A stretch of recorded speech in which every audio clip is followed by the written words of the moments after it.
বাজারে যা গরম পড়েছে কি বলবো।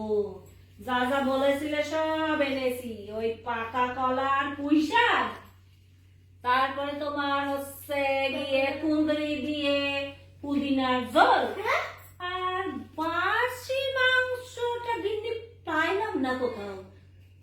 বাসি মাংসটা খাওয়ানো কি ঠিক হবে গিন্নি? সর্বনাশ, ওটা খাসির মাংস গো, ওটা খাসির মাংস, ওটা বাসি মাংস নয় গো। রাগ করো না গিন্নি, প্লিজ রাগ করো না, রাগ করো না, রাগ করো না আমার গিন্নি। আজকে আমি বাপের বাড়ি চলে যাবো আমার ভাইয়ের সাথে। তুমি সুন্দর জিনিস সর্বনাশ করছে রে, খাও। আমার গিন্নি রে আমি রাখবো কি করে রে? তুমি এই সুন্দর সুন্দর যে জিনিস এনেছো, নিজে রাধা, নিজে ঠিক আছে।